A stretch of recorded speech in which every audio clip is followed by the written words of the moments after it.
The use of "thus I have heard" comes from instructions given to Ananda by the Buddha just before the Buddha entered nirvana.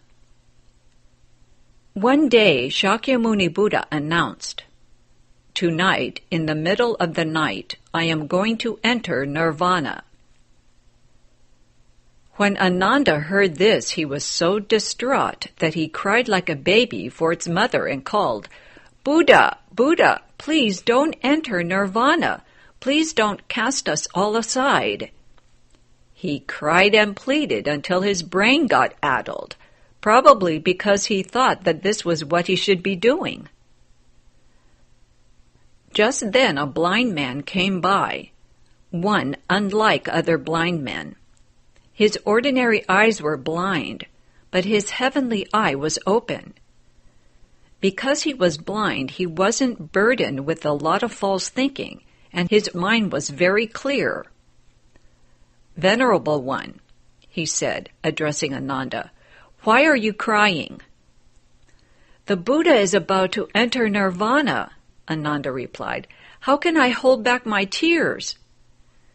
The eyeless elder replied, "How can you do your work if you cry? After the Buddha enters nirvana, we will have to establish many things. There is work to be done and questions to be asked." "What questions?" said Ananda.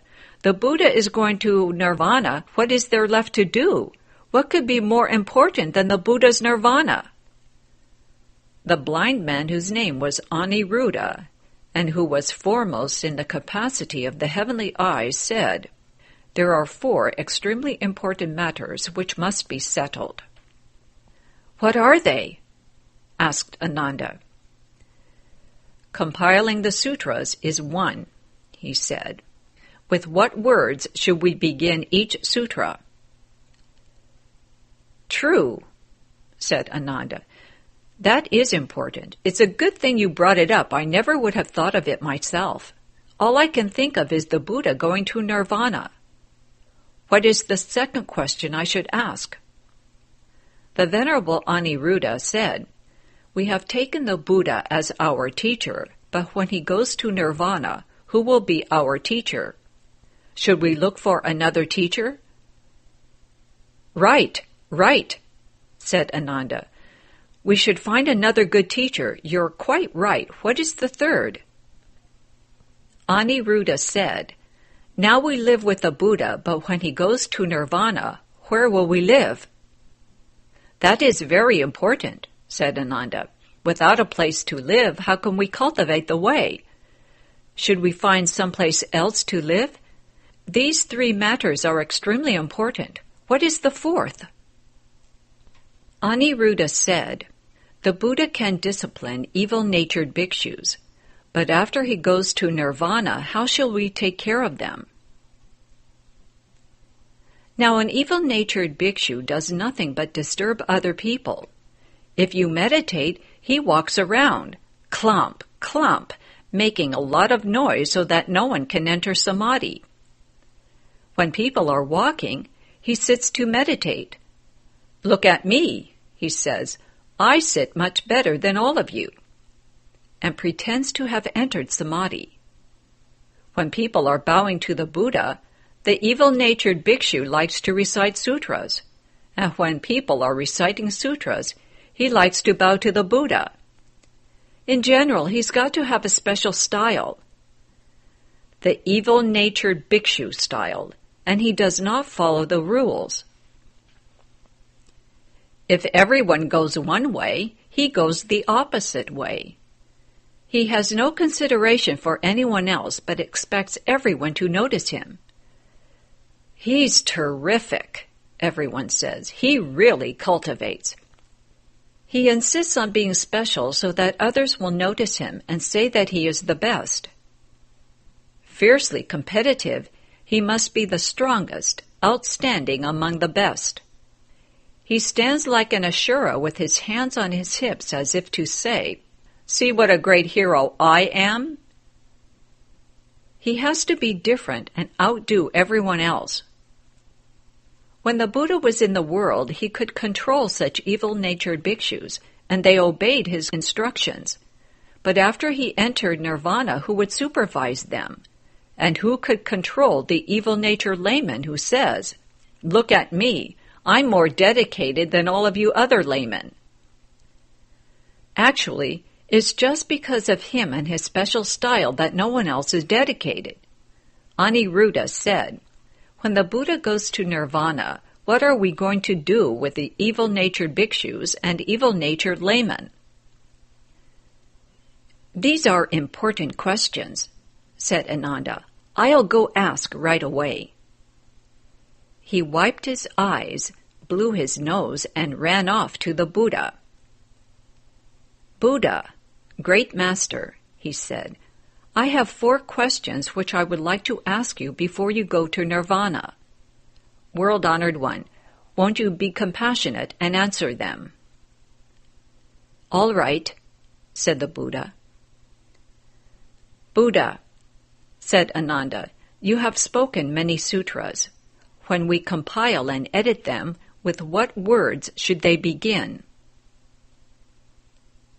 The Buddha said, "All sutras spoken by the Buddhas of the past, present, and future begin with the words, 'Thus I have heard,' which means, the Dharma which is thus can be believed. I personally heard it." Ananda said, "Secondly, you are our master. When you enter nirvana, who will be our teacher? Please instruct us. Should it be Mahakāshyapa?" The Buddha said, "No. When I go to nirvana, take the pratimoksha, the precepts, as your teacher. To accord with the Buddha's instructions, those who leave home must first receive the precepts." Then Ananda said, "We have always lived with you, Buddha, but when you enter nirvana, where are we going to live?" Shakyamuni Buddha said, "When I go to nirvana, all bhikshus, bhikshunis, upasakas, and upasikas should dwell in the 4 applications of mindfulness. Mindfulness with regard to the body, feelings, thoughts, and dharmas. 1. Contemplate the body as impure. If you know that the body is impure, you won't love it, and without love there will be no attachment. Being without attachment is freedom. So first of all, regard the body as impure. 2. Contemplate feelings as suffering. Feelings are all a kind of suffering, whether they are pleasant or unpleasant. For pleasant feelings are the cause of unpleasant feelings. 3. Contemplate thought as impermanent. Thoughts shift and flow and are not permanent. 4. Contemplate dharmas as devoid of self. Ananda further asked, "How should we treat evil-natured bhikshus?" The Buddha said, "That is no problem at all. Simply be silent and they will go away. Fight evil people with concentration power. Don't be moved by them. If they are evil, don't be evil in return. If a mad dog bites you and you bite him back, you're just a dog yourself. Evil-natured people are born with bad tempers. All you can do is ignore them, and they will soon lose interest and leave." "Oh," said Ananda, "it's really very simple." Why did the Buddha tell Ananda to use the 4 words, "Thus I have heard"? These 4 words have 3 meanings. 1. To distinguish Buddhist sutras from the writings of other religions. Non-Buddhist religions in India began their texts with the words A or O, which means non-existence or existence. As these opposing religions see it, all dharmas in heaven and earth either exist or do not exist. If it is not non-existent, they say, then it exists. And if it doesn't exist, then it's non-existent. In general, as far as they can see, nothing goes beyond existence and non-existence. In the beginning, there wasn't anything, they write, but now there is. None of these religions speaks of true emptiness and wonderful existence. Their doctrines may resemble them somewhat, but they don't explain them in detail. Buddhist sutras are thus. They are just that way. The Dharma is just that way. You ask, what is not that way? Everything is that way. If you question it and say, what is that way? Then nothing is that way. Thus is extremely wonderful. The words, thus I have heard, distinguish Buddhist sutras from the writings of other religions. 2. To resolve the doubts of the assembly. The Buddha knew that everyone would have doubts. After the Buddha's nirvana, while Ananda and Mahakāssyapa were editing the sutras, Ananda sat on the Dharma seat to speak the Dharma. Seeing him sitting on the Buddha's seat, the members of the assembly suddenly gave rise to 3 doubts. A. Some thought, Shakyamuni Buddha hasn't completed the stillness. He hasn't gone to nirvana. Our master lives. They thought Ananda was Shakyamuni Buddha come back to life. B. Others thought, Shakyamuni Buddha has already entered nirvana. This must be a Buddha from another direction, north, east, south, or west. C. No, said others. The great master has gone to nirvana. He hasn't come back to life, and the Buddhas of the other directions teach people in other directions. They would never come all the way to the Saha world. Why, Ananda himself must have realized Buddhahood. The assembly held these 3 doubts until Ananda said, Thus I have heard. As soon as he said them, everyone knew that Shakyamuni Buddha hadn't come back. They knew it was not a Buddha from another direction, and that Ananda had not become a Buddha. The Dharma, which is thus, is that which Ananda personally heard from Shakyamuni Buddha. 3 doubts suddenly arose, and 4 words resolved them. 3. To end the assembly's debates. Of all the great bhikshus, Ananda was the youngest. He was born on the day Shakyamuni Buddha realized Buddhahood, and when the Buddha went to nirvana, Ananda was only 49 years old. Why was Ananda selected to explain and edit the sutras? Old Kāssyapa was the eldest, and Maudgalyayana and Shariputra were both of higher status than Ananda. There were many others in the assembly with more way virtue and learning than him. He was the youngest, and it was likely that no one would believe in him and that many would try to be first. One might say, I've heard more sutras than you, so I should explain them. But when Ananda said, Thus I have heard, everyone knew that these were not Ananda's principles, or the principles of the Great Assembly. This is the Dharma which I, Ananda, personally heard the Buddha speak. It is not your teaching, and not my teaching. It is our Master's teaching. You are not first, and I am not first. This silenced the assembly's debates. The 4 applications of mindfulness. 1. Contemplate the body as impure. Everyone sees his body as extremely precious. Because you think it is real, you are selfish and profit-seeking. Without a body, there would be no selfishness. We think our bodies are real and actual. Being selfish, we create offenses and commit evil deeds. We cannot let go of the affairs of the world and calculate on behalf of our bodies all day long, looking for good food, beautiful clothes, and a nice place to live.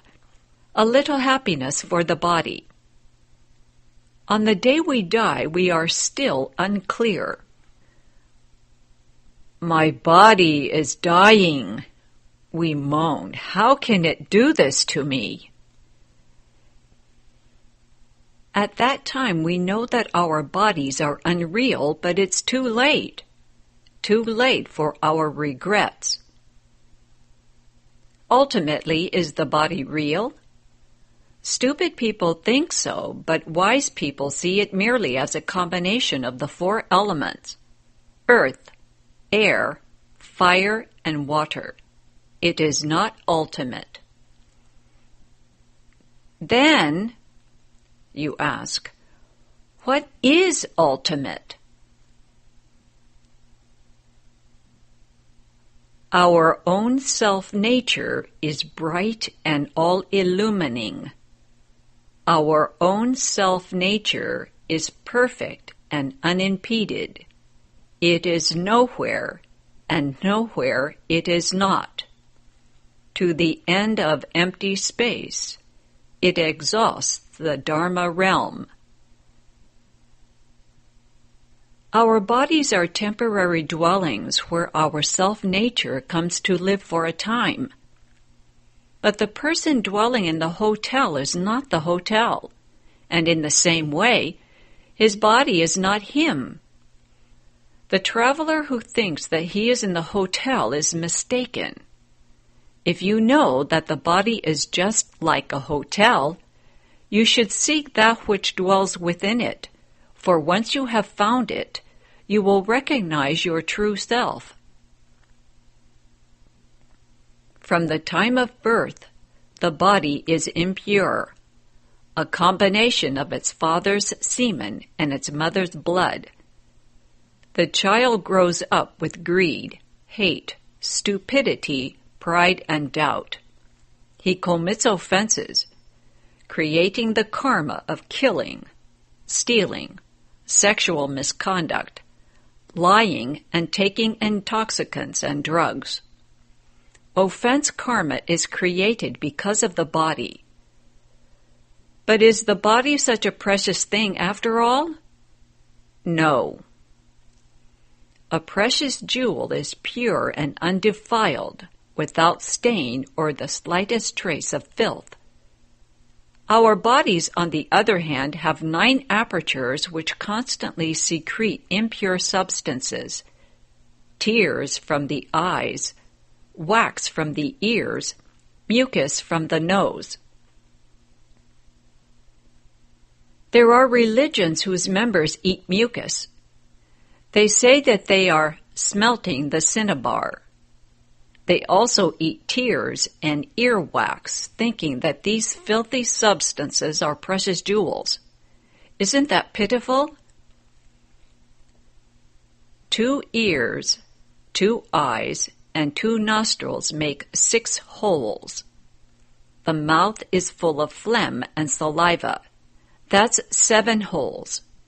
Add the anus and the urinary tract and you have 9. Would you call this pure? Everyone knows that excrement and urine are unclean, and if you don't believe it, just try seasoning some fine food with a tiny pinch of excrement. No one will eat it. People will want to vomit instead because it is unclean. Would you call this body dribbling filth from 9 holes a jewel? If it's a jewel, why do such vile things flow from it? If you don't bathe for a week, you itch and squirm and a thick crust forms on your body. Where did it come from? Soon you stink with an odor even a dog finds repulsive. What is the advantage of having a body? Contemplate the body as impure.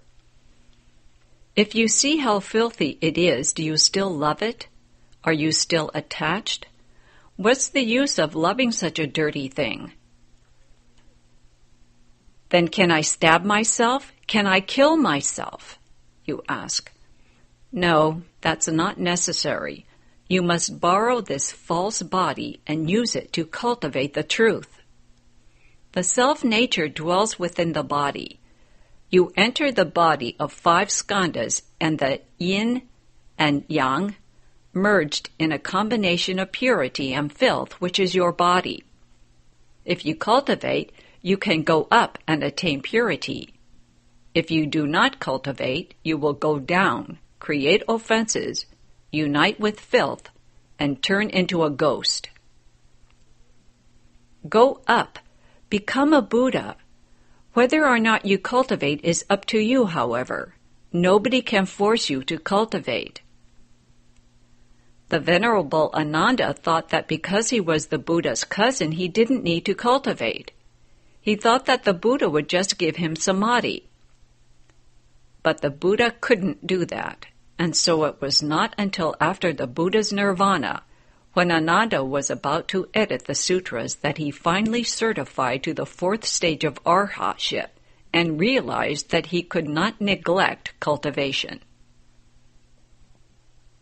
Be mindful that the body is impure. Don't be so fond of it, and don't take it as a treasure. You say, I can't stand criticism. I can't stand it. Who are you? If they hit me, I can't bear it. It hurts. Really? If you put your attachments down and see through them, there is neither pain nor not pain. Who is in pain? What exactly hurts? If someone hits you, pretend that you bumped into a wall. If someone scolds you, pretend that they are singing a song or speaking Japanese. How can they scold you if you don't understand them? Are they speaking Spanish or Portuguese, French, German? I've never studied languages, so I don't understand. They can scold you, but it's nothing. In general, once you see through, break and put down the attachment to your body, you win your independence. Contemplate your body as impure. Don't regard it with so much importance. It's not important. Contemplate feelings, thoughts, and dharmas as impure also.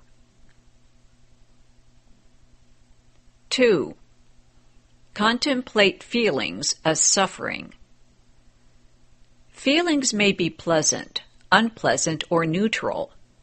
From the point of view of the 3 sufferings, unpleasant feelings are the suffering within suffering. Pleasant feelings are caught up in the suffering of decay, and neutral feelings are the suffering of process. Wake up! Everything you enjoy is a form of suffering. If you know that pleasure is suffering, you will not be attached to it.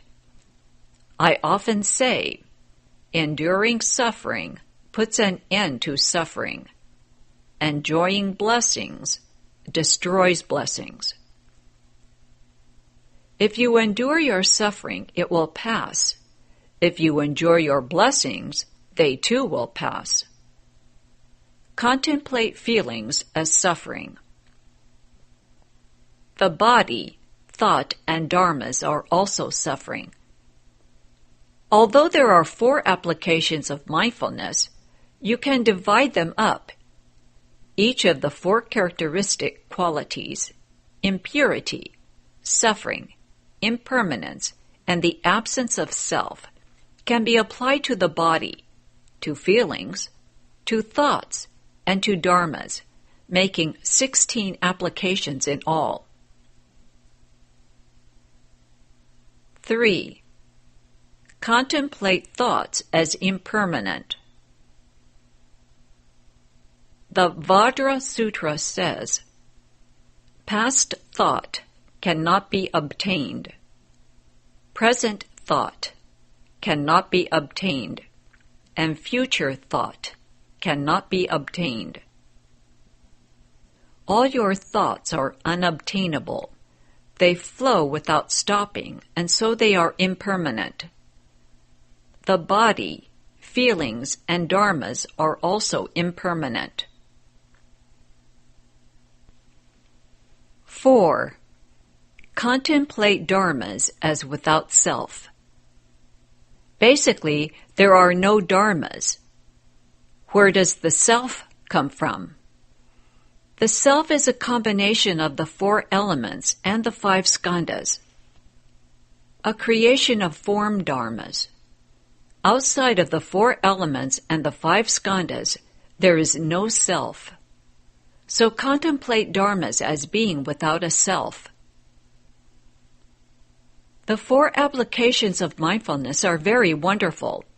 If you investigate them thoroughly, understand and dwell on them, you will be unattached and will attain true freedom. If you are attached, you can't be free. Why? Because you're attached. So dwell in the 4 applications of mindfulness. Dwell and yet do not dwell. Ananda's 4th question concerned evil-natured bhikshus. The Buddha said, "Be silent, and they will leave." Even while the Buddha was in the world, there were evil-natured bhikshus, laymen, and ordinary people. If you ignored them, the Buddha said, they will get bored and leave. Thus I have heard. Thus fills the requirement of 1. Faith. The Dharma which is thus can be believed. Dharma which is not thus cannot be believed. I have heard fills the requirement of 2. Hearing. Since the ears do the hearing, you may ask, why does it say, I have heard? This is because whereas the ears are just a small part of the body, I refers to the whole person. At one time fills the requirement of 3. Time. Why, you may ask, doesn't the sutra give the month, day, and year? Calendars differ from nation to nation. Some countries begin the year in the 1st month, some in the 2nd or 3rd month of another country's calendar. There is no way to indicate the date, and what is more, if the date were given, people would start doing research to determine if it was correct. Because the sutra only states, at one time, there is no demand for historical verification. In order to speak the Dharma, there must be an 4. Audience. In this case, it was the gathering of great bhikshus. The audience must also have the time to come and listen, for if they don't stay, of what use is their faith? They must have the time to listen. They must want to hear the Dharma, and they must believe in it. Then there must also be a Dharma-speaking host. In this case, the Buddha is the 5 host, and the 6 place is Shravasti in the garden of the benefactor of orphans and the solitary. Therefore, in the opening sentences of the sutra, all 6 requirements are fulfilled. Shravasti is the name of a city in India. Translated, it means abundance and virtue, because the 7 jewels, gold, silver, lapis lazuli, crystal, mother of pearl, red pearls and carnelian, and the objects of the 5 desires, beauty, wealth, fame, food, and sleep, were in abundance there. The people of Shravasti were very intelligent and had the virtue of great learning and liberation. You could also say that the objects of the 5 desires are forms, sounds, smells, taste, and tangibles. The states connected with the objects of the 5 desires turn people's wisdom upside down. The eyes run off after forms, the ears after sounds, the nose after smells, the tongue after tastes, and the body after tangibles. Deluded people spin around and around in pursuit of the objects of the 5 desires.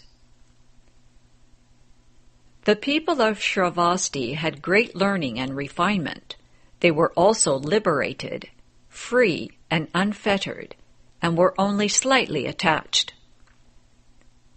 In the Jeti Grove, in the garden of the benefactor of orphans and the solitary, Amitabha, whose name means benefactor of orphans and the solitary, was a wealthy elder who lived in the city of Shravasti. He was also known as Sudatta, which means joyous giving. He was a rich man, but he didn't understand the Buddha Dharma. In fact, he had never even heard the Buddha's name. One day, while arranging for his son's marriage, he visited a friend, the wealthy elder Shantanu. That night, Shantanu rose and began to decorate his house. Sudatta asked, "You're adorning the house so beautifully. Is there to be a celebration? Is your son going to be married?" "No," said Shantanu. "I have invited the Buddha to receive offerings." When Sudatta heard the word Buddha, every hair on his body stood straight up on end. "Who is the Buddha?" he gasped. The Buddha is the crown prince, son of King Suddhodana. He would have been the king, but he left home to cultivate the way and became a Buddha instead. I have invited him here to receive offerings. Having heard the word Buddha, Sudatta couldn't get back to sleep. Shakyamuni Buddha knew that Sudatta's heart was sincere, and he emitted a light which shone so brightly that Sudatta thought it was dawn, got out of bed, and went out of the city. The city gate was locked, but the Buddha opened it with his spiritual powers, and Sudatta proceeded to the Buddha's dwelling in the bamboo grove. Just as Sudatta arrived, 4 gods descended, circumambulated the Buddha 3 times, and then bowed in order to show Sudatta the proper gestures of respect. Because Sudatta had never seen the Buddha or heard the Dharma, he followed the gods' example, and the Buddha explained the Dharma to him. Sudatta was delighted and said, "Buddha, you have so many followers, you really need a big place to live. I shall prepare one and invite you to live there." "Fine," said the Buddha. Sudatta looked, but he couldn't find the right land. Finally, he saw Prince Jeta's garden. It was big enough, but Prince Jeta refused to sell.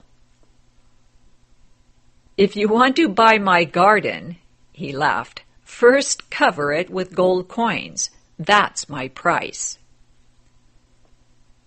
Sudatta didn't stay to bargain with him. He just said, "Okay," and moved his treasury, piece by piece, to the garden and covered the entire grove. "Now your garden belongs to me," he said to Prince Jeta. "I was only joking," said the prince, annoyed. "I'm keeping it for myself. How could I sell it to you?" "You told me that you would sell it if I covered it with gold, and I took you at your word," Sudatta said. "If you plan to be a king, you really shouldn't joke with people. A king's word must stand." "Very well," said the prince. "You covered the ground with gold, so the park is yours, but you didn't cover the trees. The trees are mine, but I'll give them as a donation. Because the trees belong to Prince Jeta, it is called the Jeta Grove, and because the garden was Sudatta's, it's called the Garden of the Benefactor of Orphans and the Solitary." In China, when King Wen established the nation, he assisted 4 kinds of poor people: widows, widowers, orphans, and the childless, or solitary. Sudatta also gave aid to these 4 kinds of people, and so he is known as the benefactor of orphans and the solitary, that is, Anatabindada, together with a gathering of great bhikshus, 1,250 in all. This phrase fulfills the audience requirement. Together means that they studied under the same teacher, lived in the same place, and investigated the Buddha Dharma together. They all had the same Bodhi mind and had opened the same wisdom, attained the same result, and would together realize Buddhahood. Because they had so much in common, the text reads, "together." The sutra text first lists the assembly of sound hearers because they are sages who have transcended the world. The bodhisattvas are listed next because they are sometimes bhikshus and sometimes laymen. They cultivate the middle way, and so they are listed in the middle. The gods and dragons of the Eightfold Division are listed last because they are in the world and represent the common people. Sometimes the bodhisattvas are present in the Dharma assembly, and sometimes they travel to other worlds. The bhikshus, on the other hand, were the Buddha's constant followers. They always listened to the sutras and the Dharma, and so they are listed first. Great has 3 meanings. 1. Great. 2. Many. And 3. Victorious. Bhikshus are respected by kings and great men, and so they are great. They have cut off afflictions and destroyed the many evils. They are different from and victorious over all external religions. Bhikshu also has 3 meanings. 1. Seeker of alms food. 2. One who frightens Mara. And 3. Destroyer of evil. When one ascends the precept platform to be ordained, one's request for ordination may be granted after 3 appeals. An earthbound yaksha ghost informs a space-traveling yaksha who flies up to inform the heavenly demons. The heavenly demons are terrified and tell Mara, the king of the 6th desire heaven, "The Buddha's retinue has increased by 1, and ours has decreased by 1. At this, Mara's palace quakes. Thus, a bhikshu is one who frightens Mara. He also destroys the evils of the 84,000 afflictions because he has resolved his mind on Bodhi. These bhikshus were assembled together as a sangha. Sangha is a Sanskrit word which means harmoniously united assembly.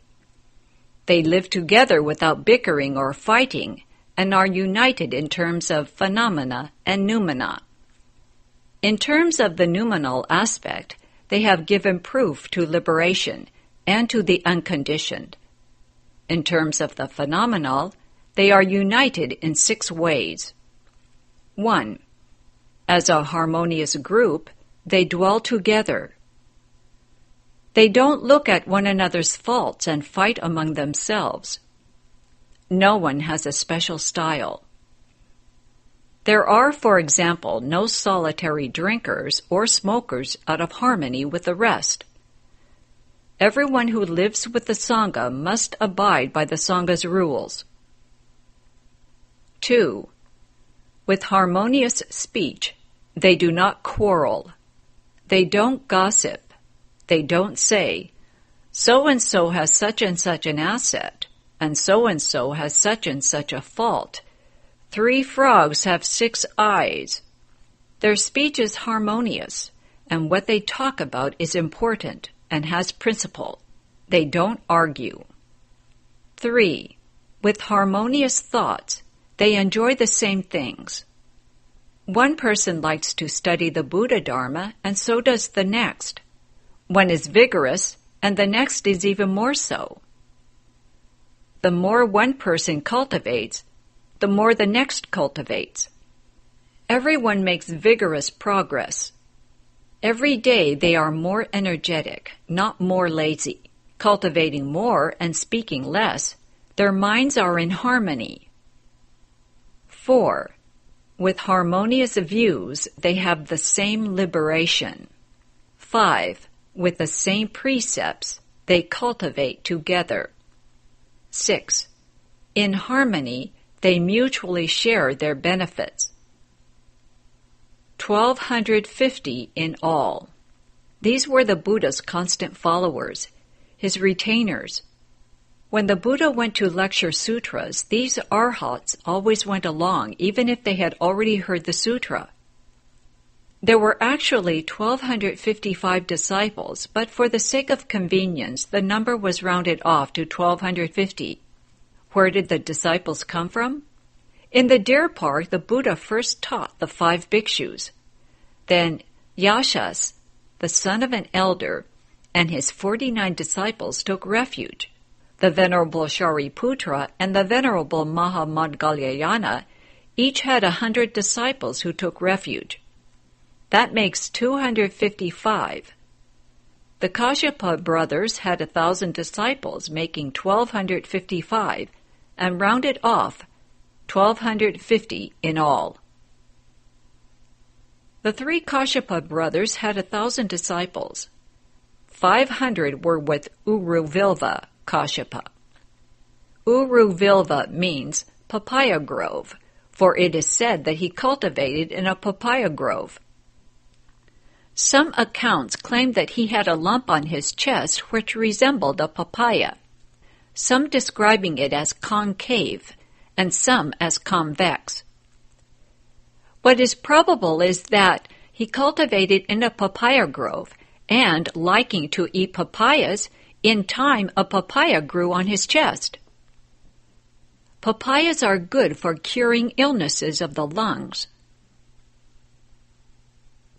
Uruvilva Kashyapa had 2 brothers, Gaya, meaning city, or Elephant Head Mountain, and Nadi, meaning river.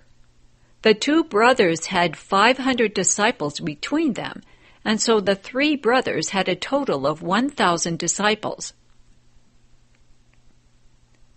The Buddha first taught and crossed over the 5 bhikshus in the deer park. Then he considered who to cross over next. Seeing that the potential of the 3 Kashyapa brothers had matured, he went to the dwelling of Uruvilva Kashyapa. He could not, however, simply say, "I have come to save you, Uruvilva Kashyapa. Do you believe that?" He had to employ a clever expedient device, and so he said, "It's late, and I can't travel any farther. May I stay on here?" Uruvilva Kashyapa, a powerful fire worshipper, saw the Buddha and thought, Why is he so special? Try as he might, he couldn't figure the Buddha out. Strange, he thought. I can see anyone else's background just by looking. Why can't I see his? Finally, he said to the Buddha, "Very well, you may stay here." And he put him in a cave where Uruvilvakashipa's protector, a dragon, lived. The dragon was extremely fierce and scorched to death anyone who came near him. In the middle of the night, the dragon tried to burn the Buddha, but the Buddha had entered the firelight samadhi and couldn't be burned. The Buddha put the dragon in his bowl. More than likely, he didn't have to trick him by saying, "You can only make fire. You can't jump into my bowl," as the sixth patriarch would later speak to another dragon. You can only manifest a big body, not a small one. The Buddha used a very natural method to get the dragon into his bowl. Then he explained the Dharma to him, and the dragon took refuge. Seeing such spiritual penetrations and transformations, Kashyapa knew that his own virtue was not as great as the Buddha's. Thereupon, he took refuge and instructed his 500 disciples to do the same. Soon after leaving home, they gave proof to the sagely fruit. Kashyapa's two brothers were also fire worshippers, but when they saw that their brother had become a bhikshu, they wanted to leave home as well. They did, and along with their 500 disciples, they soon gave proof to the sagely fruit. That makes 1,255 disciples. Out of gratitude for the Buddha's deep kindness and his teaching, they were the Buddha's constant followers. No matter where the Buddha went, they accompanied him and protected the assembly. For example, here we lecture on the sutras, and those who come to listen protect the assembly. Even though they already understand the doctrines, they still take time from their busy schedules to come and listen. All great arhats whom the assembly knew and recognized. Arhat, a Sanskrit word, has three meanings which correspond to the three meanings of the word bhikshu, because being a bhikshu is the cause of attaining arhatship, and arhatship is the result of cultivation as a bhikshu. It's a matter of cause and effect. An arhat is 1. Worthy of offerings. On the causal ground, a bhikshu is a seeker of alms food, and in the result, he is worthy of the offerings of gods and men. 2. One without birth. A bhikshu frightens Mara, and in the result, as an arhat, he undergoes no further birth. 3. A slayer of thieves. On the causal ground, a bhikshu destroys evil, and in the result, as an arhat, he has slain the thieves of ignorance and afflictions. On the causal ground, the bhikshu frightens the demons of the 5 skandhas, the afflictions, and death. Death is also a demon. Some cultivators practice diligently, yet when they fall sick and confront death, they are afraid. "I'm going to die," they cry, turned by the demon of death. Real cultivators fear nothing. They are not afraid of life, and they are not afraid of death. Life and death are the same. Death and life are not different. There is no distinction between them. If while alive cultivators can be as if dead, they will have no thoughts of desire. How can one have desire, greed, hate, stupidity, pride, or doubt as a dead man.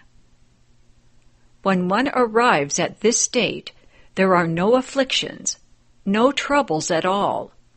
This is true happiness. This state is not easy to attain, however. On the other hand, it is not difficult either. If you want to, you can do it. For example, when one of my disciples became extremely sick, he said to me repeatedly, "I'm really suffering."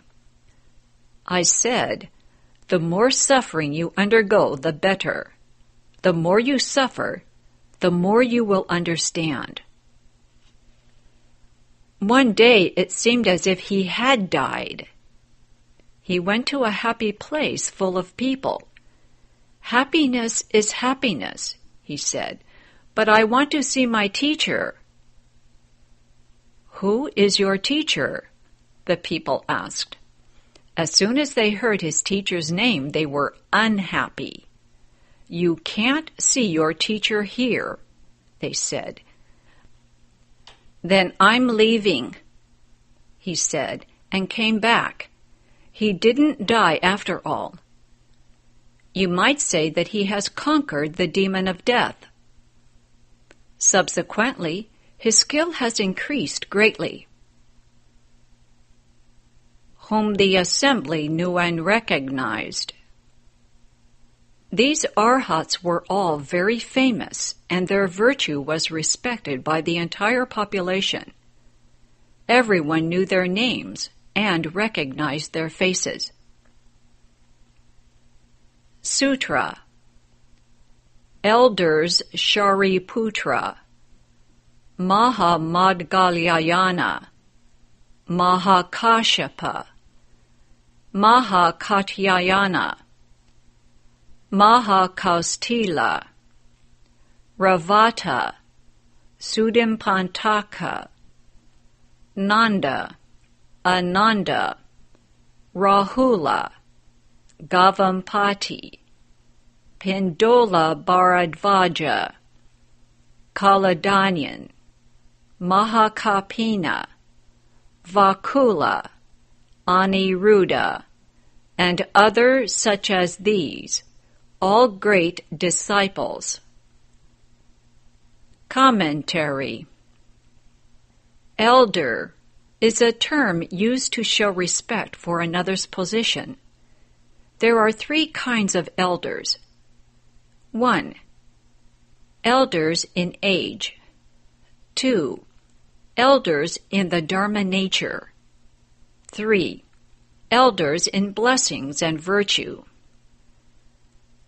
An elder in age has lived for many years.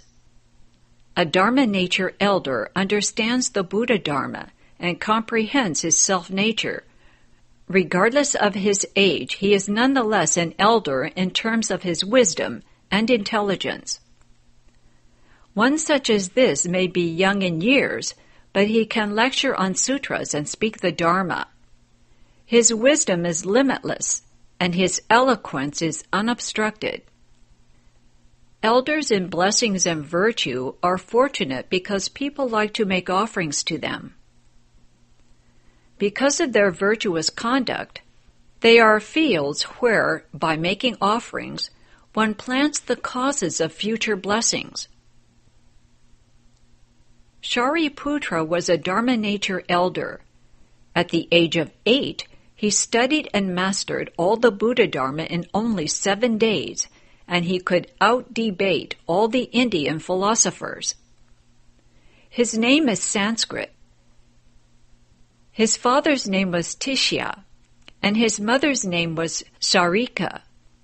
Hence, he was known as Upatishya, Little Tishya, and as Shariputra, the son of Shari.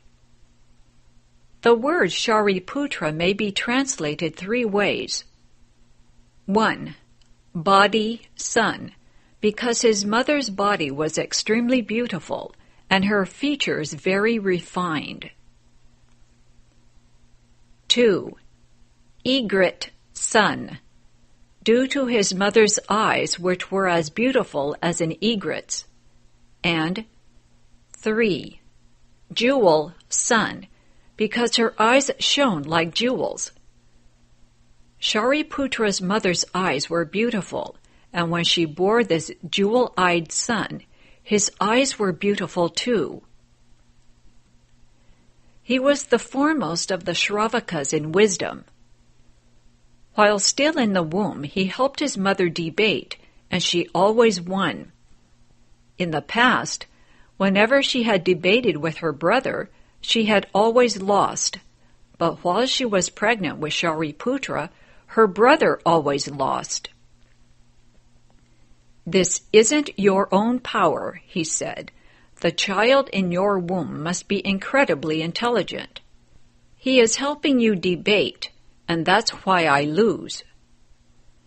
Thereupon, he decided to study logic and traveled to southern India, where he studied for many years. There was no electricity at that time yet, but he studied by day and by night. He mastered the 4 Vedas, the classics of Indian knowledge, without wasting a moment. He didn't take time to mend his tattered clothing, wash his face, or even cut his nails, which grew so long that everyone called him the long-nailed Brahmin. Having mastered various philosophical theories, he returned to debate with his sister's son. He had spent a great deal of time preparing for the event, and felt that if he lost, it would be the height of disgrace. "Where is your son?" he asked his sister. "Shariputra has left the home life under the Buddha," she said. The long-nailed Brahmin was displeased. "How could he?" he said. "What virtue does the Buddha have? He's just a Shramana. Why should anyone follow him? I'm going to bring my nephew back." He went to the Buddha and demanded his nephew, but the Buddha said, "Why do you want him back? You can't just casually walk off with him.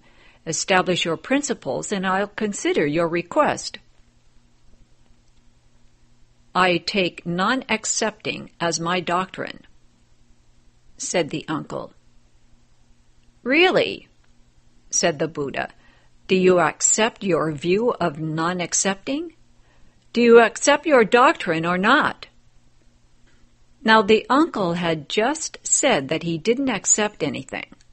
But when the Buddha asked him whether or not he accepted his own view of non-accepting, he could hardly admit he accepted it, for that would invalidate his doctrine of non-acceptance. But if he said that he didn't accept it, he would contradict his own statement of his doctrine and his view. He was therefore unable to answer either way. Before the debate, he had made an agreement with the Buddha that if he won, he would take his nephew, but if he lost, he said that he would cut off his head and give it to the Buddha. The uncle had bet his head and lost. So what did he do? He ran. About 4 miles down the road, he stopped and thought, "I can't run away. I told the Buddha that if I lost, he could have my head. I'm a man, after all, and I should keep my word. It's unmanly to run away." Then he returned to Shakyamuni Buddha and said, "Give me a knife. I'm going to cut off my head." "What for?" said the Buddha. "I lost, didn't I? I owe you my head, don't I?" he said. "There's no such principle in my Dharma," said the Buddha. "Had you won, you could have taken your nephew. But since you lost, why don't you leave home instead? Will you accept me?" "Yes," replied the Buddha. So not only did the nephew not return, but the uncle didn't return home either. At age 8, the great wise Shariputra had penetrated the real mark of all dharmas in only 7 days, and defeated all the philosophers in India.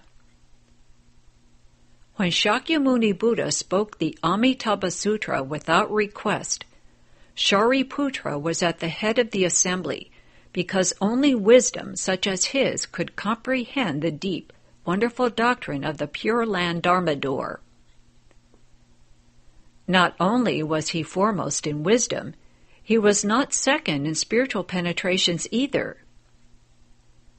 Once, a layman invited the Buddha to receive offerings. Shariputra had entered samadhi, and no matter how they called to him, he wouldn't come out. He wasn't being obnoxious by showing off, thinking, "I hear them, but I'm not moving. That's all there is to it." No, he had really entered samadhi. When he didn't respond to the bell, Madhgalyayana, foremost in spiritual powers, applied every bit of strength he had, but couldn't move him. He couldn't even ruffle the corner of his robe. This proves that Shariputra was not only number one in wisdom, but also in spiritual penetrations. He wasn't like us. If someone bumps us while we sit in meditation, we know it. Shariputra had real samadhi. We should look into this. Why was Shariputra foremost in wisdom? Why was he called the greatly wise Shariputra? It's a matter of cause and effect.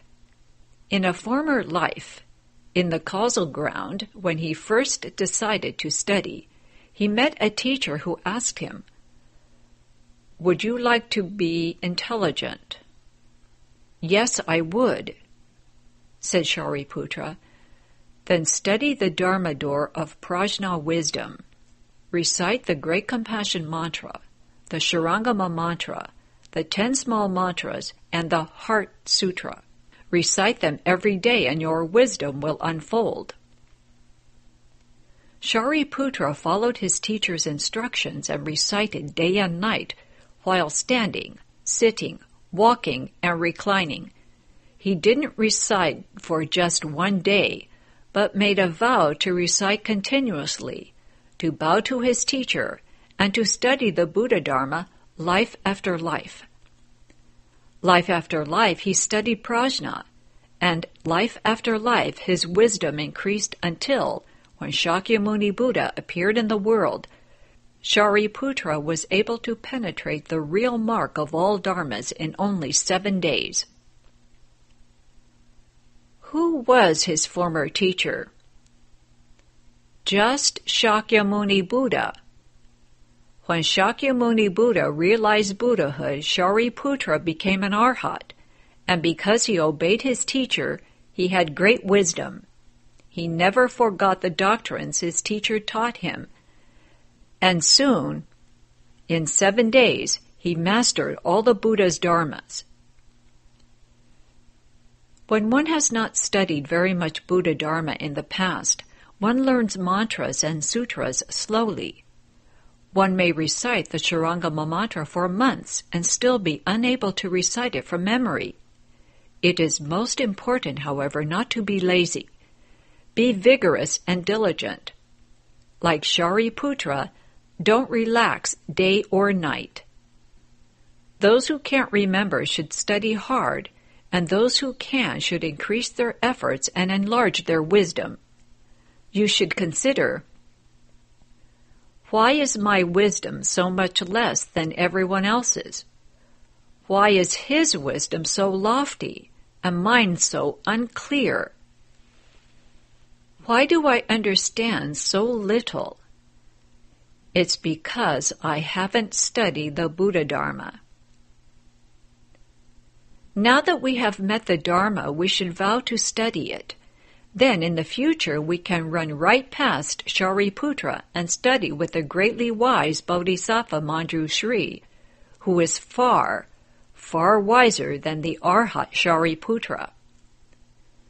This is the cause behind Shariputra's wisdom, a useful bit of information. 3 American Shramaneras and 2 American Shramanerikas have now received the complete precepts, Shramanera, Bhikshu, and Bodhisattva precepts. You could say that they are new bodhisattvas returning to America. People who have received the bodhisattva precepts cultivate the bodhisattva way, and people who have received the bhikshu precepts uphold the Buddha Dharma and teach living beings. When these 5 return from Taiwan, we Americans should protect them as precious treasures.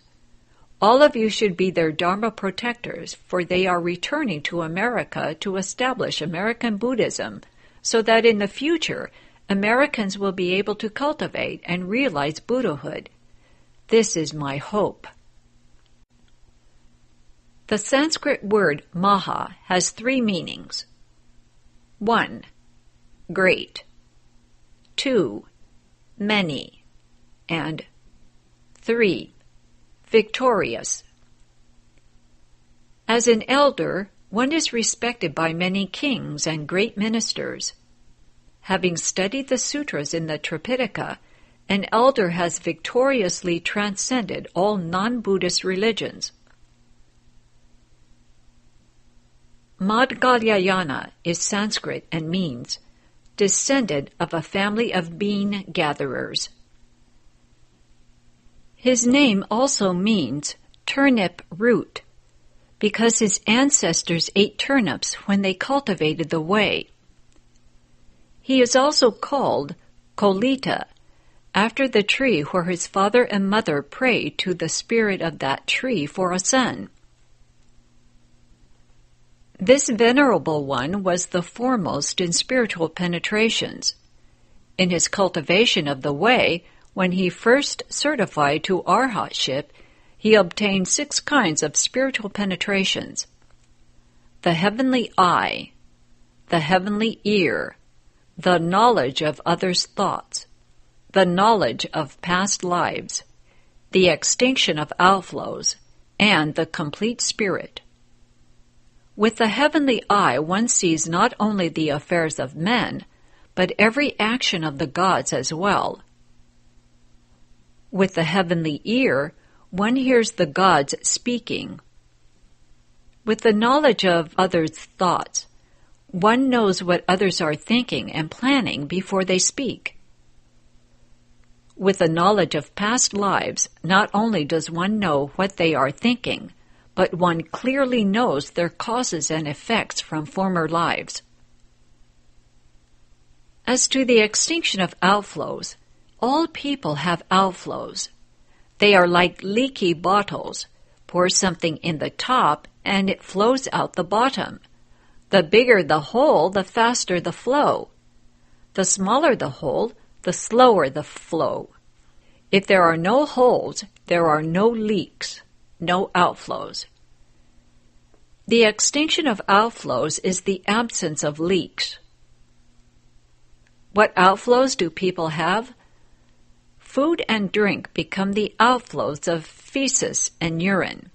If you like to get angry, that's an outflow. If you are greedy, hateful, or stupid, you have outflows.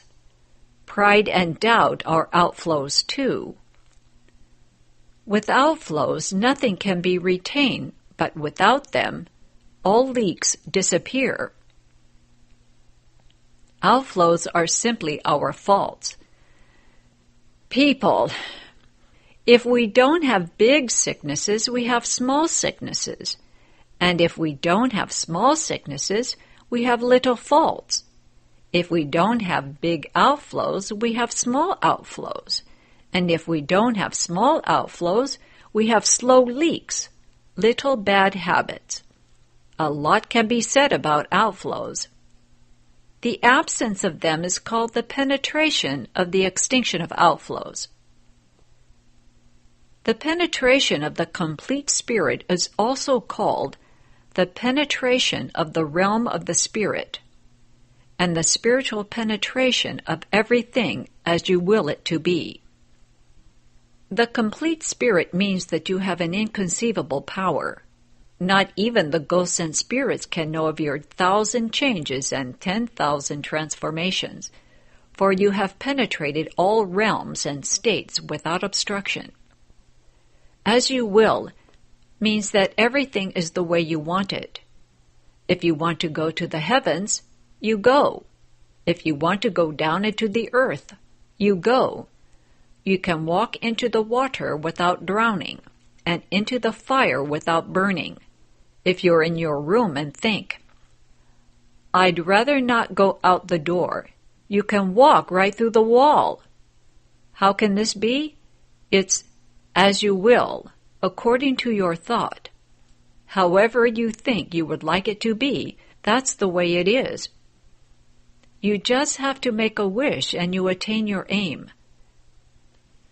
These are the 6 spiritual penetrations. When Mahamudgalyayana first obtained these penetrations, he looked for his father and mother. Not so much his father, actually, as his mother. Where was she? She was in the hells. Why? Because she had not believed in the triple jewel, the Buddha, the Dharma, and the Sangha. And what is more, she had slandered them. She had also eaten fish eggs and flesh, and thereby had killed many beings. Seeing her in the hells, Maudgalyayana sent her a bowl of food. She took it in one hand and hid it with the other because she was afraid the other hungry ghosts would see it and try to steal it from her. Being greedy herself, she knew that other hungry ghosts were greedy too, and so she covered it over stealthily. Although it was good food, her heavy karmic obstacles prevented her from eating it. When the food reached her mouth, it turned into flaming coals which burned her lips. Maudgalyayana's spiritual powers could not prevent the food from turning into fire, so he asked the Buddha to help him. The Buddha told him to save his mother by arranging an ulambana offering. Ulambana means releasing those who are hanging upside down. The Buddha told Maudgalyayana that on the 15th day of the 7th lunar month, the day of the Buddha's delight, and the monk's pravarana, he should offer all varieties of food and drink to the Sangha of the 10 directions. In this way, he could rescue his mother so that she could leave suffering and obtain bliss. Maudgalyayana followed these instructions, and his mother was reborn in the heavens. Not only was his mother saved, but all the hungry ghosts in the hells simultaneously left suffering and attained bliss. Now you might say, I don't believe that food and drink could become fire when hungry ghosts eat them. Of course you don't believe it. But the world is full of strange, strange things. It would be hard to speak about them all. How much the less can one be clear about those things beyond this world? Let's take water, for example. People and animals see water as water, but the gods see it as lapis lazuli, and the hungry ghosts see it as fire. It's all a question of individual karmic manifestations. Gods have the karmic retribution of gods, men of men, and ghosts of ghosts. This is how, with the Buddha's help, Maudgalyayana saved his mother. Mahakashyapa. Again, Maha means great, many, and victorious. The Sanskrit word Kashyapa means great turtle clan, because Mahakashyapa's ancestors saw the pattern on the back of a giant turtle and used it to cultivate the way. Kashyapa also means light-drinking clan, because his body shone with a light which was so bright it seemed to drink up all other lights. Why did his body shine? 7 Buddhas ago, in the time of the Buddha, Vipassion, there was a poor woman who decided to repair a ruined temple. The roof of the temple had blown off, and the images inside were exposed to the wind and rain. The woman went everywhere and asked for help, and when she had collected enough money, she commissioned a goldsmith to re-gild the images. By the time he was finished, the goldsmith fell in love with her and said, "You have attained great merit from this work, but we should share it. You may supply the gold, and I will furnish the labor free." So the temple was rebuilt and the images re-gilded. The goldsmith asked the woman to marry him, and in every life for 91 kalpas they were husband and wife, and their bodies shone with purple and golden light. Mahakāshyapa was born in India, in Magadha. When he was 20, his father and mother wanted him to marry, but he said, "The woman I marry must shine with golden light. Unless you find such a woman, I won't marry." Eventually they found one, and they were married. As a result of their good karma, their bodies shone with gold light, and they cultivated together and investigated the doctrines of the way. When Mahakāshyapa left home to become a bhikshu, his wife became a bhikshuni called Purple and Golden Light. Mahakāsyapa's personal name was Pipala, because his parents prayed to a spirit of a pipala tree to grant them a son. As the first patriarch, Mahakāshyapa holds an important position in Buddhism. When Shakyamuni Buddha spoke the Dharma, the great Brahmaheaven king presented him with a golden lotus, and Shakyamuni Buddha held up the flower before the assembly. At that time, hundreds of thousands of gods and men were present, but no one responded except Mahakāshyapa, who simply smiled. Then the Buddha said, "I have the right Dharma eye treasury, the wonderful nirvanic mind, the real mark which is unmarked. The Dharma door of mind-to-mind transmission has been transmitted to Kāshyapa." Thus, Mahakāshyapa received the transmission of Dharma and became the first Buddhist patriarch. Venerable Mahakāshyapa is still present in the world. When he left home under the Buddha, he was already 160 years old. By the time Shakyamuni Buddha had spoken Dharma for 49 years in over 300 Dharma assemblies, Kāshyapa was already over 200 years old. After Shakyamuni Buddha entered nirvana, Kāshyapa went to southwestern China to Chickenfoot Mountain in Yunnan province. It has been over 3,000 years since the Buddha's nirvana, but Mahakāshyapa is still sitting in samadhi in Chickenfoot Mountain, waiting for Maitreya Buddha to appear in the world.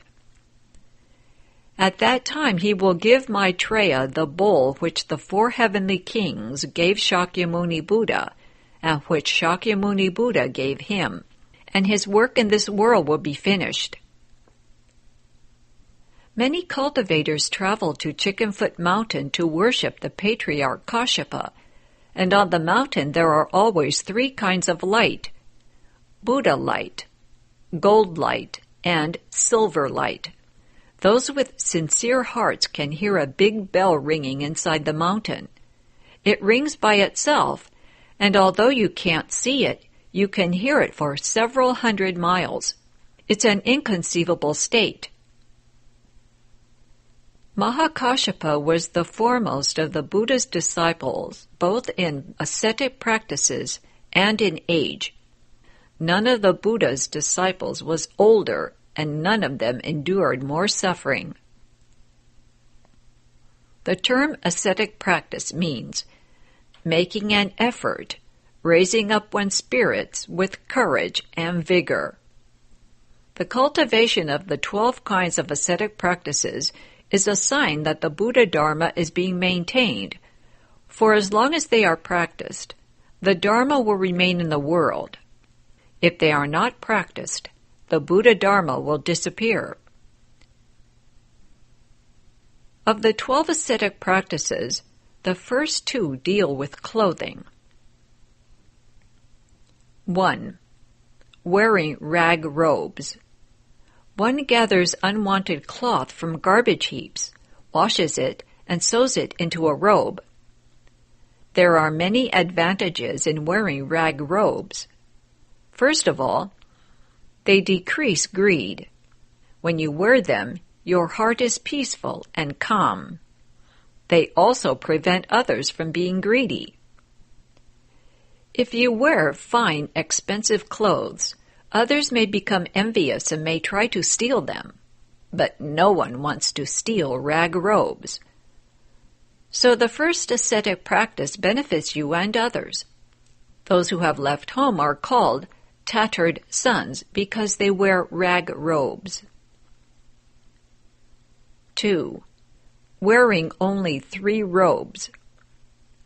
One's only possessions are 3 robes, a bowl, and a sitting cloth. The first robe is the great robe, the samgati, made of 25 strips of cloth in 108 patches, which is worn when lecturing sutras or visiting a king. The second is the outer robe, the uttarasanga, made of 7 pieces, which is worn when bowing repentance ceremonies and worshipping the Buddha. The third is the inner robe in 5 pieces, the atharvasaka, which is worn at all times to work in, to travel in, and to entertain guests. With only 3 robes, a bowl, and a sitting cloth, one teaches others to be content and not be greedy for a lot of possessions. 3. Always begging for food. One always takes one's bowl to beg and does not cook for oneself. 4. Begging in succession. One begs from house to house in regular order without discriminating between the rich and the poor. If by the 7th house no food is obtained, one doesn't eat on that day. One doesn't think, I want to beg from the poor, not the rich, or I want to beg from the rich and not the poor. Mahakāssyapa once said, poor people are to be pitied. If they don't plant blessings now, in the future, they will be even poorer. He begged exclusively from the poor. Subhuti, on the other hand, begged only from the rich. If they are rich, he reasoned, we should help them continue to plant blessings and meritorious virtue. If they don't make offerings to the triple jewel, next life they'll have no money. And so he begged only from the rich. But the Buddha scolded both of them. You too have the hearts of arhats, he said, because you discriminate in your begging. To beg properly, one should go from house to house without discrimination. 5. Eating only once in the middle of the day.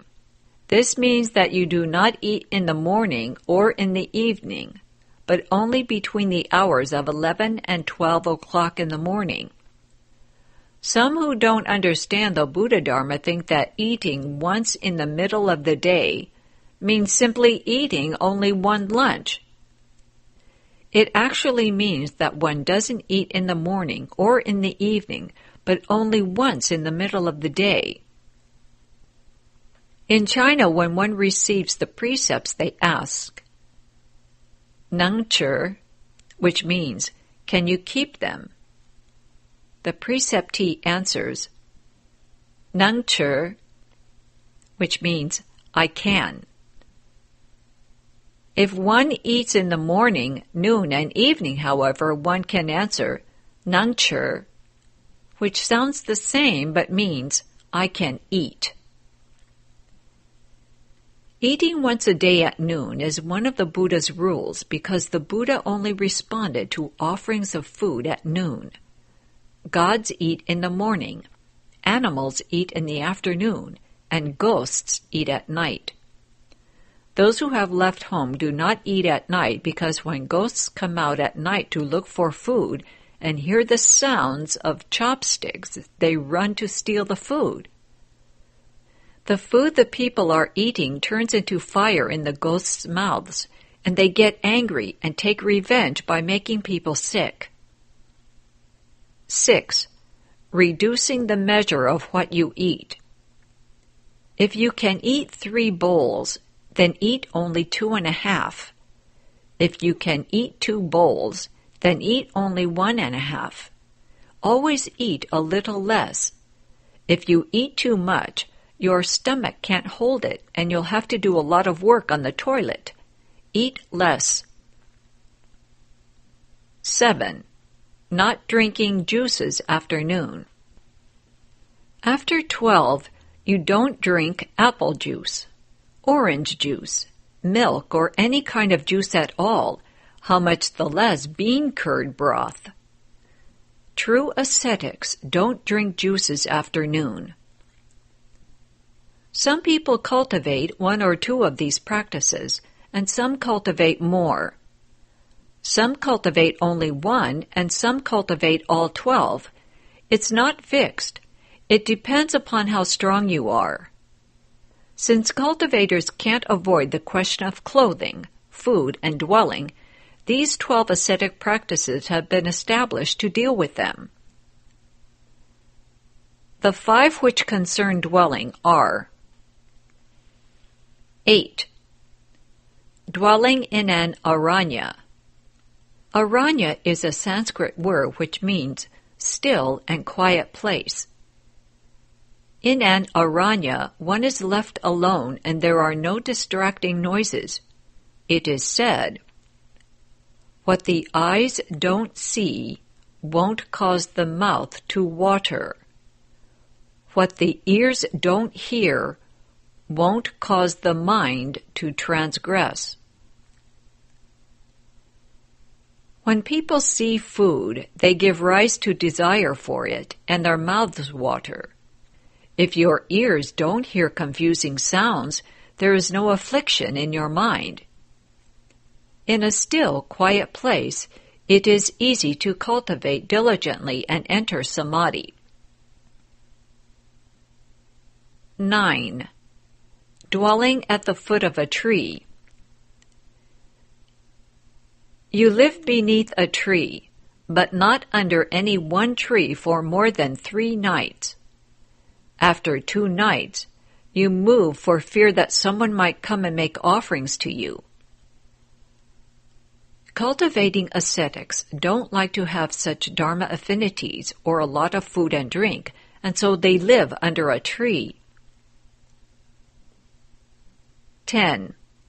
Dwelling under the open sky. You don't live in a house or even under a tree, but right out in the open, meditating. 11. Dwelling in a graveyard. Living here, one is always on the alert. Look at them. They're dead. In the future, I'll be just like them. If I don't cultivate the way, what will I do when it's time to die? I'll die all muddled. Dwelling in a graveyard is a good cure for laziness. 12. Ribs not touching the mat. This means always sitting and never lying down, cultivating vigorously and not fearing suffering. These are the 5 ascetic practices which deal with dwelling. Mahakāshyapa cultivated not only one ascetic practice, but all 12 of them very thoroughly. Once, The Buddha moved over and asked him to sit beside him. The Buddha couldn't bear to see him cultivating ascetic practices at his age. "Kashyapa," he said, "you are over 200 years old, too old for ascetic practices.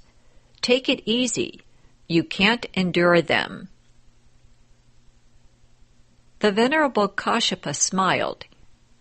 He didn't say whether or not he would obey the Buddha's instructions, but he returned and continued to practice just as before. The Buddha knew this and was extremely pleased. "Because within my Dharma, Mahakashyapa cultivates ascetic practices," he said, "the Dharma will remain long in the world. He's a great asset, foremost in asceticism." The 12 ascetic practices are cultivated by those who have left the home life.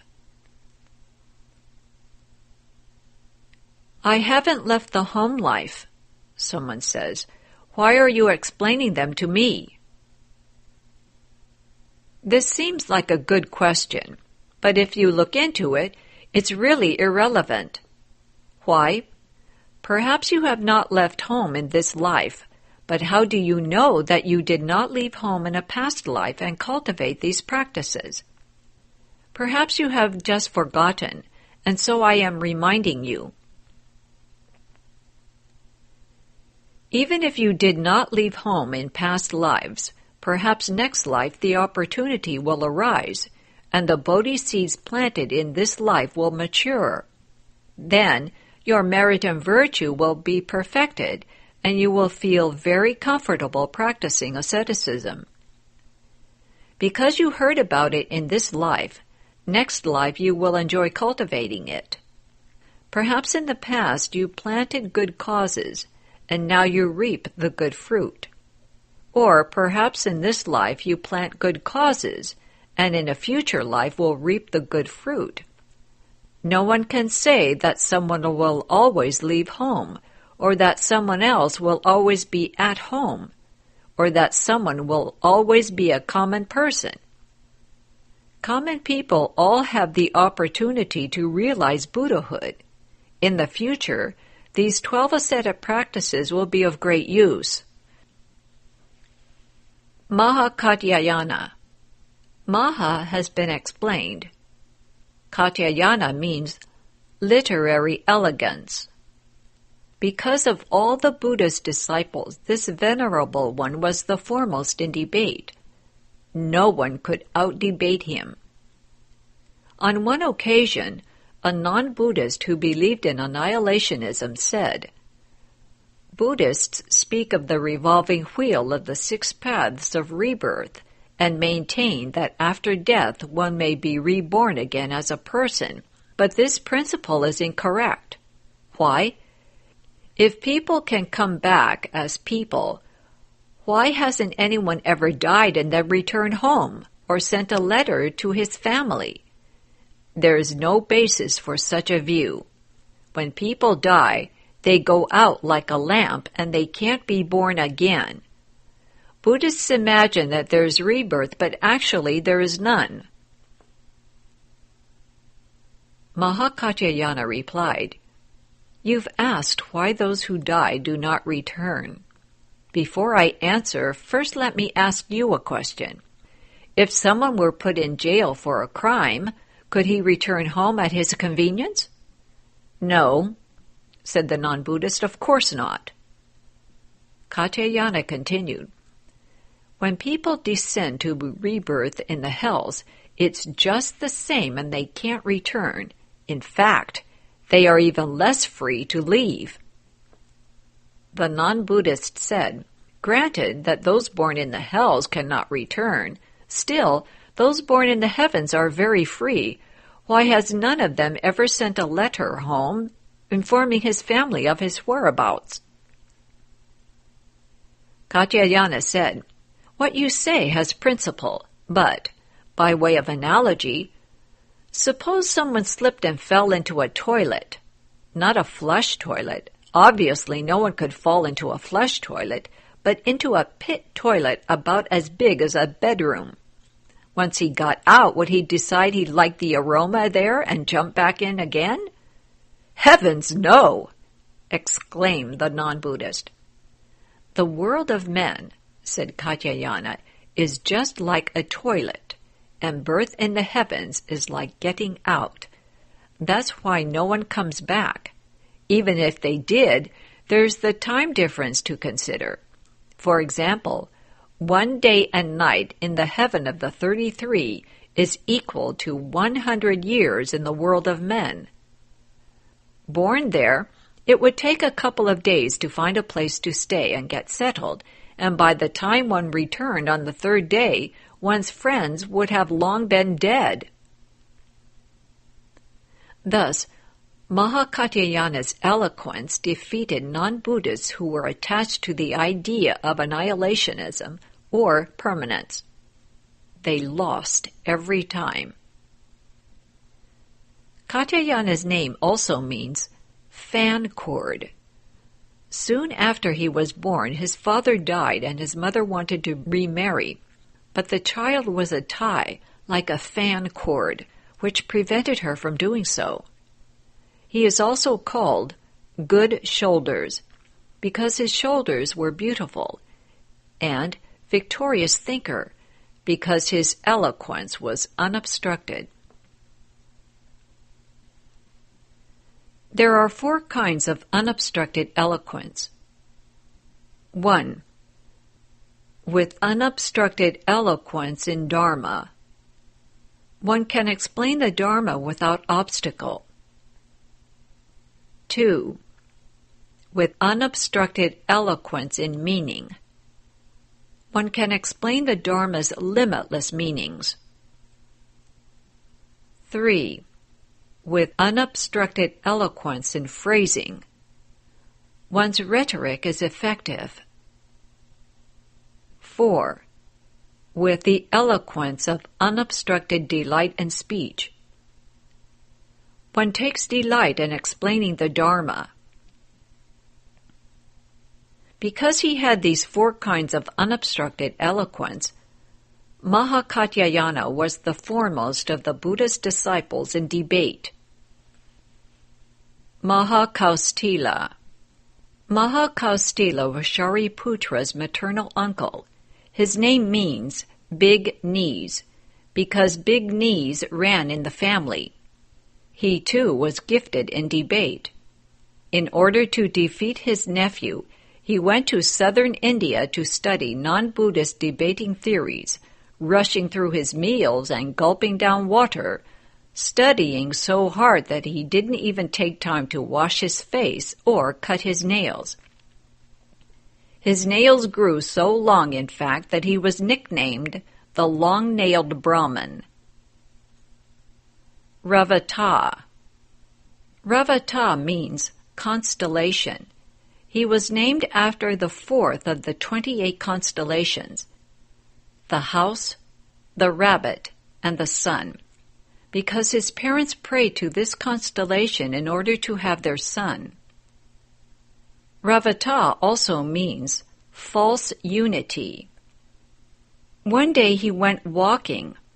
When it got dark, he was far from home and decided to spend the night in a shack beside the road.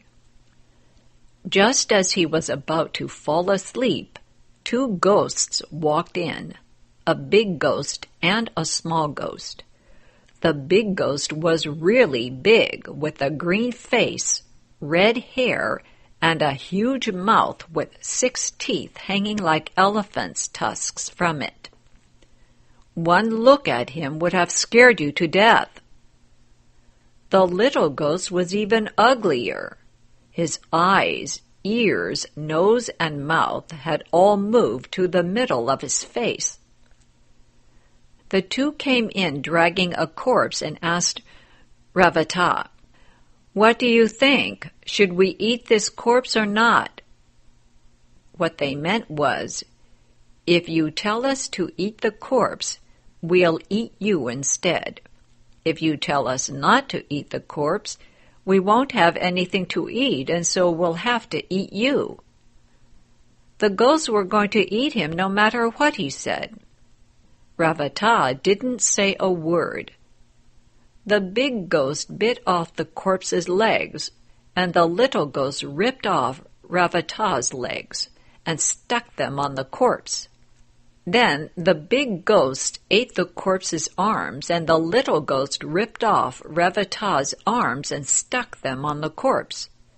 The big ghost ate the entire corpse, and the little ghost replaced its parts one by one with parts of Ravata's body. Ravata then thought, "My body has been used to repair the corpse, and so now I don't have a body." The next day he ran screaming down the road, asking everyone he met, "Hey, take a look, do I have a body?" "What?" they said. The townspeople had no idea what he was talking about, but he kept pestering them until finally no one would come near him. "He's nuts," they said. Finally, Ravata met two high masters. "Shramanas," he asked, "do I have a body?" The two high masters happened to be arhats. Seeing that Ravata's potential for enlightenment was nearly mature, and that he would soon certify to the Dharma body, they instructed him, saying, "The body is basically created by a combination of causes and conditions. When the causes and conditions separate, the body is destroyed. There is nothing that is you, and nothing that is not you." Just as they said this, Ravata was enlightened. He left home and certified to the fruit, and thus his name means false unity. Of the Buddha's disciples, he was foremost in being not upset or confused. Sudipantaka and Mahapantaka were brothers. Sudipantaka's name means little roadside, and his big brother's name means big roadside. In India, it is the custom for women who are about to give birth to return to their parents' home. But Mahapantaka's mother didn't want to go home, and so she waited until the last minute to leave. Consequently, her son was born on the side of the road. When the time came to give birth to her second child, she should have known better, but again she waited. It happened again, and the second child was called Little Roadside. Although born in similar circumstances, the two brothers were very different in nature. The older brother was remarkably intelligent, but the younger one was remarkably stupid. He was so stupid that he couldn't even remember half a line of verse. The Buddha had instructed 500 arhats to teach him a verse, and they took turns day and night trying to teach him. Guard your mouth, unite your mind. With your body, don't offend. Do not annoy a single living being. Stay far away from non-beneficial bitter practices. Conduct like this can surely save the world. The three karmas of body, mouth, and mind should be pure. Do not cause others to be afflicted, and don't cultivate ascetic practices which are not in accord with the Dharma. These non-beneficial bitter practices include maintaining the morality of dogs or cows, worshipping fire, sleeping in ashes, and sleeping or sitting on beds of nails, which, of course, hurt a lot. One who cultivates virtue and at the same time avoids these meaningless practices can truly save the world. For many days, the 500 arhats combined their great spiritual powers trying to teach Little Roadside the verse. They taught him over and over, and he forgot it. "Recite the verse," they would say. "But I can't remember it," Little Roadside would answer. Finally, his brother scolded him. "You're good for nothing," he shouted. "You can't leave home. You're useless," and he chased him away. Little Roadside may not have had much of a memory, but he certainly had a temper. "If you won't let me leave home," he shouted, "I'll show you. I'll kill myself." He grabbed a rope, ran to the backyard, and climbed a tree, ready to hang himself. At that moment, Shakyamuni Buddha transformed himself into a tree spirit and explained the Dharma to him. "Your brother is your brother," he said, "and you are you. He says you can't leave home, but you don't have to listen. You can cultivate right here. Why should you kill yourself?" "That makes sense," sniffed Little Roadside. "He's he and I'm me. He has no right to tell me I can't leave home." "Right," said Shakyamuni Buddha. "Since you can't remember half a line, I'll give you 2 words. Sweep clean. Remember these 2 words and use them to sweep your heart clean.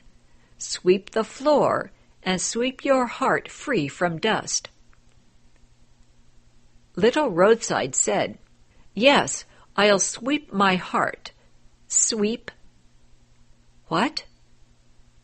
"Clean," said the Buddha. "Sweep clean." "Oh, yes," said Little Roadside. "Clean. What was the first word again?" "Sweep," smiled the Buddha. "Sweep clean," said Little Roadside, and he recited and swept, remembering the Buddha's instructions to sweep his heart clean. In less than a week, all of a sudden he was enlightened, understood everything very clearly, penetrated the real mark of all dharmas, and was even more intelligent than his brother. Little Roadside wasn't like us. We recite Namo Amitabha Buddha every day, but the more we recite, the more false thinking we have. If stupid people work hard and cultivate, they also can become enlightened. Don't say, "I'm too stupid to understand the sutras." If you don't understand them, don't read them. It will suffice to contemplate your heart, for when you have seen it clearly, you will be enlightened. How should you contemplate your own heart? Watch for false thinking and sweep it out of your heart. Then you can be enlightened. Little Roadside, stupid as he was, became enlightened. We are all much more intelligent than he and could no doubt remember sweep clean, hearing it only once. So don't cheat yourself or take yourself lightly. Go forward bravely and study the Buddha Dharma. Were I to speak the most wonderful Dharma, unless you believe it, it would be of no use to you. But were I to speak utter nonsense, should you actually practice, it would be wonderful Dharma. If you don't practice the wonderful Dharma, it is not wonderful for you. You must always make vigorous progress. Don't fall behind or get lazy. This is most important, for if you can always make progress, the day will certainly come when you will recognize your original face. Nanda. There are 3 disciples with the name Nanda: Ananda, Sundarananda, and Nanda. Nanda, whose name means wholesome bliss, was a cowherd before he heard the Buddha speak and decided to leave the home life. He is to be distinguished from Ananda, the Buddha's first cousin, and Sundarananda, the Buddha's little brother. Before leaving the home life, Nanda was a cowherd. when he listened to the Buddha preach the 11 matters of tending cows. Using the tending of cows as an analogy for cultivation of the way, Nanda knew that the Buddha was possessed of all knowledge, and he resolved to leave home and soon attain the fruit of arhatship. On one occasion, the Buddha instructed Nanda to preach to a group of 500 bhikshunis. Hearing him speak, they all attained arhatship. In the past, the 500 bhikshunis had been the concubine of a king. The king was a great Dharma protector, and he built a large pagoda in honor of a Buddha. The concubines believed in the Buddha and made daily offerings at the pagoda, vowing that they would in the future all obtain liberation with the king. The king was a former incarnation of Nanda. Sundarananda. Sundarananda was the Buddha's little brother. He loved his wife, Sundari, more than anything. The two of them were as if glued together, walking, standing, sitting, and lying down. They were never apart. One day, as the Buddha returned from the palace where he had gone to collect alms, he passed Sundari and Nanda, who were having lunch. When he saw the Buddha, he went out to fill his bowl.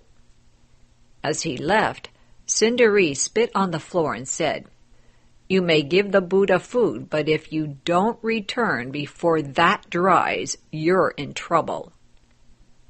"Okay," said Sundarananda, and off he went. What do you think the Buddha did?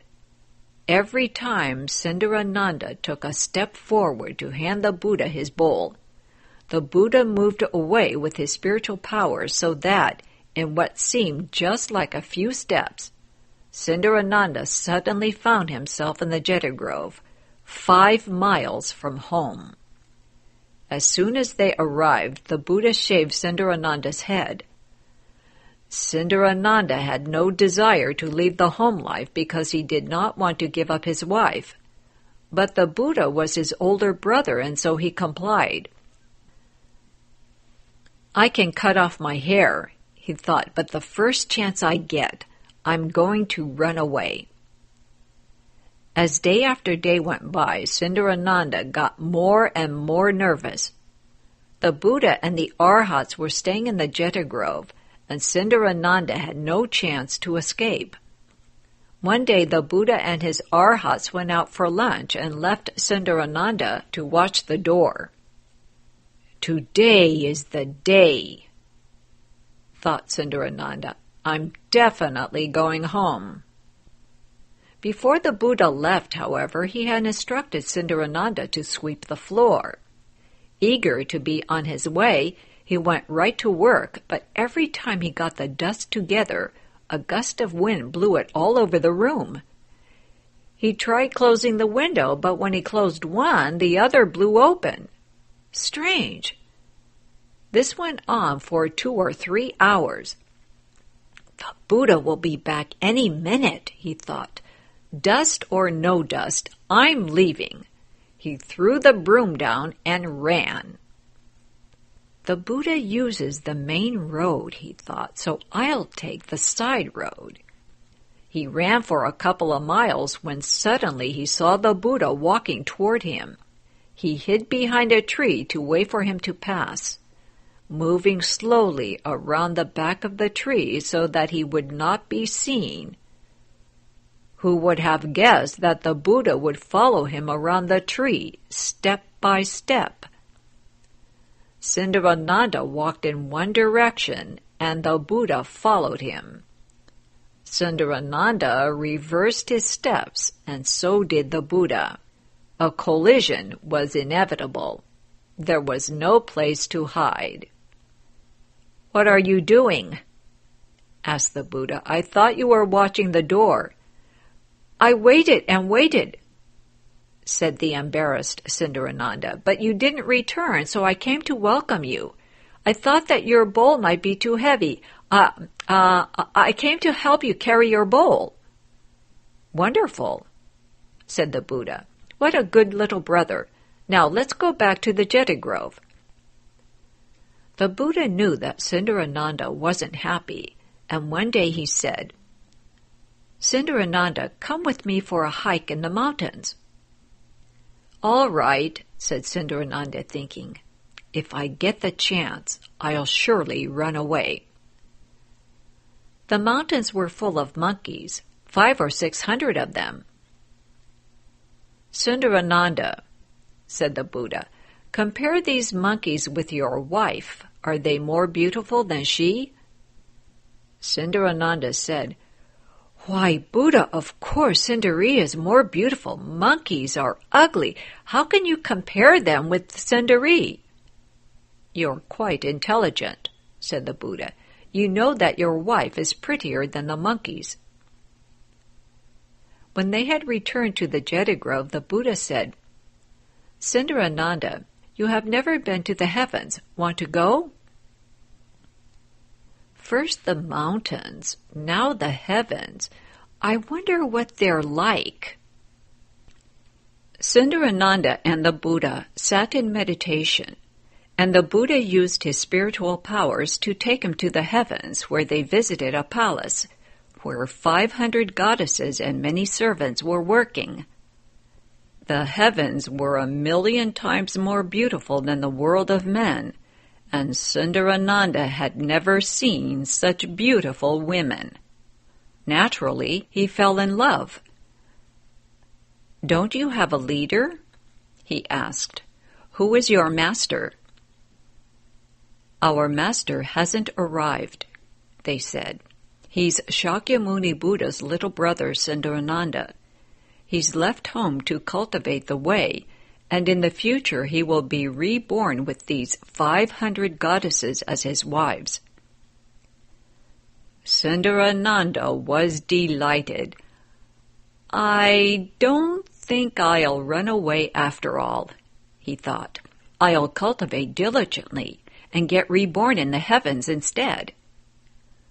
Sundarananda, said the Buddha, are the goddesses more beautiful than Sundari, or is she more beautiful than they? Compared to the goddesses, Sundari is as ugly as a monkey, said Sundarananda. Which would you prefer? Said the Buddha. The goddesses, said Sundarananda. Sundari is beautiful, but the goddesses are out of this world. In the future, you'll be born here, said the Buddha. Now let's go back and cultivate.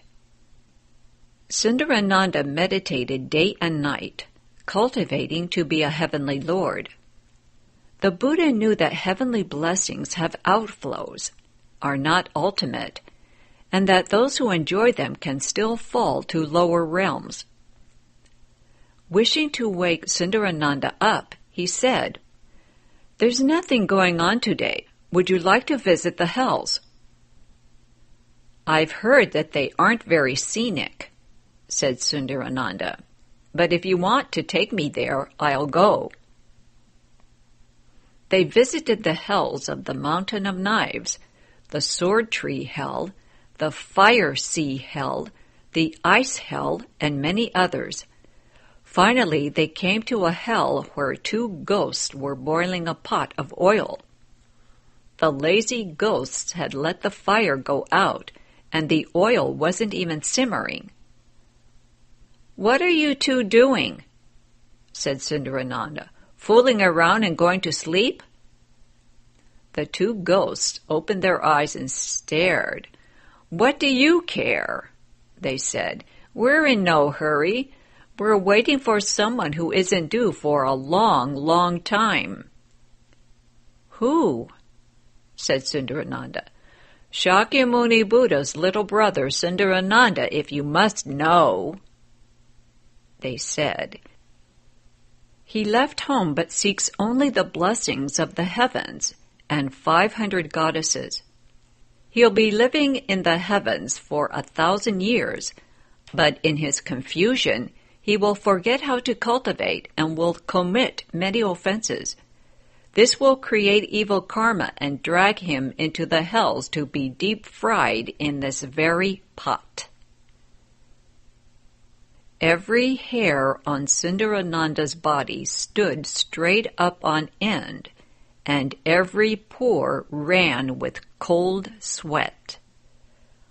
"How could this happen to me?" he moaned. From that moment on, he stopped cultivating for rebirth in the heavens and resolved to end birth and death. Soon he certified to arhatship. Sundarananda was extremely handsome. The Buddha had 32 marks, and Sundarananda had 30. Some people even mistook him for the Buddha. One day, Shariputra was debating with some non-Buddhists who were even more extreme than many hippies. They didn't wear any clothes at all. "This is our original face," they said. "Why disguise yourself by wearing clothes?" Shariputra, although not very tall, was extremely intelligent. His replies left them speechless, as if they had no mouths at all.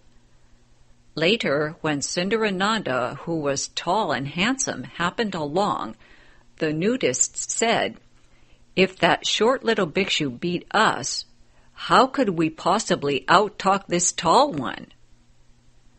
They bowed to Sundarananda as their teacher and left the home life. Sundarananda had a lot of faithful disciples, and their cultivation was very successful.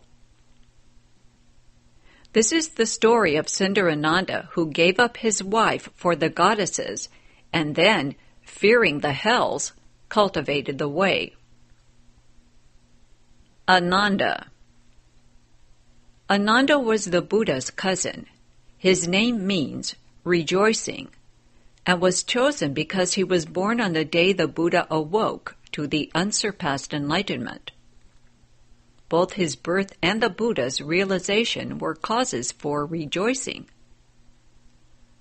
Of all of the great disciples, the Venerable Ananda was foremost in learning. He edited and compiled all the Buddha's sutras and remembered clearly, without ever forgetting, all the Dharma the Buddha spoke. Ananda's memory was extremely accurate, and his samadhi was firm. In fact, Ananda had 8 inconceivable states. 1. He never accepted special invitations. In the Hsuan Sutra, we read that because he accepted a special lunch invitation, Ananda became involved in an unfortunate encounter with Matangi's daughter. Matangi used a Brahma heaven mantra to lure Ananda into a house of prostitution. Then the Buddha spoke the Shurangama mantra and ordered Manjushri Bodhisattva to take the mantra to rescue him. Ananda never accepted another special invitation. They're too dangerous. For a member of the Sangha to go out alone to receive offerings from Dharma-protecting laymen is called accepting special invitations, and is against the Buddha's rules. If there are 10 bhikshus, but a layman favors only one with an invitation, he may not go. All 10 must go. The Venerable Ananda realized his mistake and never made it again. 2. He never wore the Buddha's clothes. The bhikshus liked to wear the Buddha's old clothing. Some even fought over it, feeling that wearing the Buddha's clothes would increase their wisdom and wipe away their offenses. Actually, they were just greedy. Ananda never wore them. 3. He did not look at what he should not look at. What he was supposed to see, he looked at. What he was not supposed to see, he avoided. He did not look at what violated the code of morality, but looked only at what was in accord with it. 4. He did not give rise to defiled thoughts. The Venerable Ananda followed the Buddha to the heavens, to the palace of the Asuras, and to the palace of the dragons. He saw the heavenly women, the Asura women, and the dragon women, the most beautiful women in all creation, but he felt no sexual desire. 5. He knew which samadhi the Buddha had entered. The other bhikshus didn't know. 6. He knew the benefits received by the beings who were taught and transformed by the Buddha in samadhi. 7. He understood completely all the Dharma the Buddha spoke.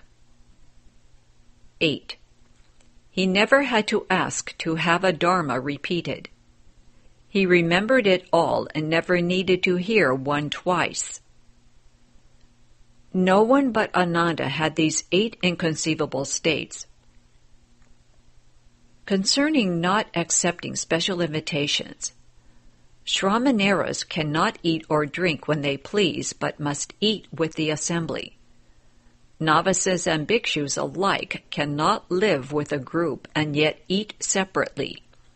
Even a cup of tea should be taken with a group without assuming a special style.